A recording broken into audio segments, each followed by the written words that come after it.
Hi friends, কেমন আছো তোমরা?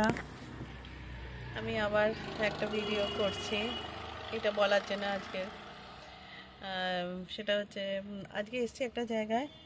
সেটা হচ্ছে আমার গাড়ির কার ইন্স্যুরেন্স রিনিউ আর কি করাতে। কালকে ডেট ওভার হয়ে গেছে, কালকে করানো হয়নি, আজকে এসেছি করাতে। এই যে এইখানটা এসছে, ওই দিকের বাড়িটার মধ্যে একজন করে। স্কুল থেকে বেরোলাম সকালবেলা। স্কুল থেকে বেরিয়ে আজকে পরীক্ষা ছিল বাচ্চাদের, দেখছি কেন রোদ লাগছে। বাচ্চাদের পরীক্ষা ছিল, একটু তাড়াতাড়ি ছুটি হয়েছিল। তো যাই হোক, তারপর বেরিয়ে আর একটা জায়গায় গেছিলাম, একটু জুয়েলার্সে গেছিলাম। সেটা হচ্ছে পুরনো কিছু আমার রূপোর গয়না ছিল, সেগুলো রঙটা আর কি নষ্ট হয়ে গেছে। তো সেটা পালিশ করাতে গেছিলাম। করাতে গিয়ে একটা দুটো দোকান বললো তো আমি করাতে পারবো না। তারপর 3rd নম্বর একটা দোকানে, কোয়ালিটির কাছে 3rd নম্বর একটা সোনার দোকানে ঢুকেছি। সে আমাকে এমন ফিরিস্তি দিয়েছে, বলে নাকি তাতে 1.5 গ্রাম সোনা লাগবে। বোঝো, রূপোর গয়না, তাতে নাকি 1.5 গ্রাম সোনা দিয়ে পালিশ করতে হবে, মানে 11,000 টাকা খরচা। তা আমি তো শুনেই তো, আমি তো ভাবতেই পারছি না যে এটা কখনো সম্ভব হয় করে না। সেই জন্য আমি জিনিসটা নিয়ে এসেছি। তা জিনিসটা খুবই ভালো, মানে রূপোর ওপরে আমার মানে অনেক দিনের পুরনো, তার সাথে একটু চুনি আর জারকান পাথর দিয়ে আর কি জড়োয়া সেট করা, কিন্তু রঙটা উঠে গেছে। রঙটা আর কি যে সোনার জলটা করা ছিল সেটা উঠে গেছে। এবার আমি ভাবলাম করিয়ে দেবো, 300 কি 600 টাকার মধ্যে হয়ে যাবে। এ বাবা, এখন বলে 1.5 গ্রাম সোনা দিয়ে ওটাকে আপনার করাতে হবে, নাহলে হবে না। নাহলে নাকি অত সুন্দর মানে ডিজাইনের জিনিসটা সেটা নাকি ভালো হবে না। কেমিক্যাল দিয়ে করালে 2 দিনে উঠে যাবে। এই 1.5 গ্রাম সোনা দিয়ে পালিশ করতে হবে। তো ওটার দাম 11,000 টাকা। তা আমার ঠিক মানে পুরোপুরি আর কি ক্লিয়ার হয়নি যে রূপোর গয়নার উপরে বা সোনার জল করা শুনেছি, কিন্তু সোনার জল করা বলতে 1.5 গ্রাম সোনা লাগবে, এটা তো আমার কাছে নতুন, আমার কোনো আইডিয়াই নেই। যার ফলে আমি জিনিসটা নিয়ে নিয়েছি। আমি বলেছি না, আপনার সাথে আমি পরে যোগাযোগ করব, যদি মনে হয়। বাড়িতে খুচরো তো অনেক সময় সোনা ভাঙা থাকে, তখন সেই নিয়ে এসে তখন দেখা যাবে বলে আমি জিনিসটা নিয়ে এসেছি।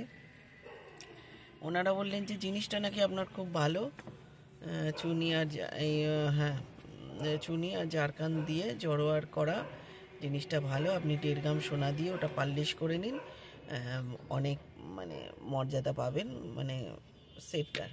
সেটা ভালো কথা, হয়তো অনেক মর্যাদা পাবো, অনেক লেস হবে, কিন্তু 1.5 গ্রাম সোনা আমার একটু কীরকম লাগলো, ঠিক বুঝতে পারলাম না। আদপে 1.5 গ্রাম সোনা দেবে কিনা, আমার থেকে হয়তো 1.5 গ্রাম সোনার টাকা নেবে, হয়তো একটুখানি অল্প একটুখানি 200 কি 100 মিলিগ্রাম দিয়েই হয়তো কাজ করবে, গুঁড়ো ফুড়ো দিয়ে কিছু একটা করবে হয়তো, কি জানে। ঠিক আমার ঠিক মানে ভরসা লাগলো না আর কি, বলে আমি জিনিসটা নিয়ে এসেছি। তা এবার অটোমেটিক ভদ্রলোক বললো এটার অনেক এমনি অ্যাকচুয়াল, আপনি এখানে এখন যদি আপনি তৈরি করান রূপোর ওপর যে জড়োয়া সেটটা করা আছে সেইটা যদি করান, মিনিমাম আপনার মেকিং চার্জই পড়বে 15 থেকে 20,000 টাকা, 50,000 টাকার খরচ আছে যদি নতুন করে করেন, খরচ আছে। আর যদি নতুন না করেন, এটাকে যদি সোনার জল করেন, তাহলে 1.5 গ্রাম সোনা দিতে হবে, 11,000 টাকা খরচা আছে। তা আমার ঠিক 11,000 টাকার উপর 11,000 টাকা আমি খরচা করব কেন? পালিশ করে দেয়, কিন্তু অত টাকা লাগে নাকি? এর আগেও তো অনেক আমার মা ছোটোবেলায় অনেক করেছে, পালিশ করে নিয়ে এসছে, কিন্তু এত টাকা তো আমি কোনো দিন শুনিনি। 100-150 টাকায় তখন মা করে নিয়ে আসতো, 150 টাকা দিয়ে মা করে নিয়ে আসতো। মা বেঁচে থাকলে ভালো হতো, মাকে জিজ্ঞেস করতাম। আমি তো কোনো দিন লাইফে করিনি, প্রথম মানে গেছিলাম করাতে। তা সেই জন্য কাজটা তো হলো না।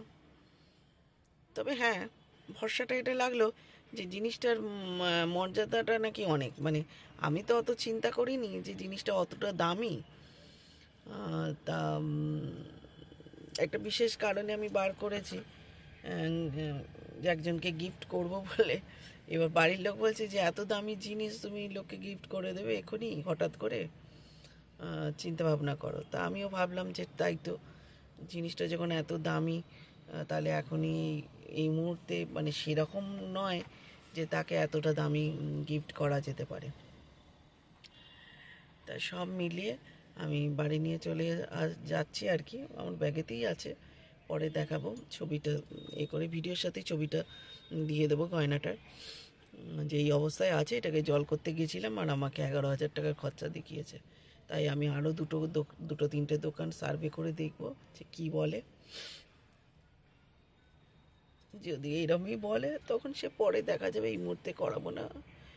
মানে ক্যাশ দিয়ে তো করাবোই না, খুচরো সোনা আমার আছে টুকিটাকি অনেক আছে, সেগুলো দিয়েই হয়তো করাবো পরে। আপাতত সানডেতে যে অনুষ্ঠানটা আছে যেটার গিফটের জন্য আর কি আমি এটাকে চিন্তা করেছিলাম, সেটা আর হবে না, সেটা অন্য কিছু আমার চিন্তা করে নিতে হবে তাকে দেওয়ার জন্য। এই হলো ব্যাপার।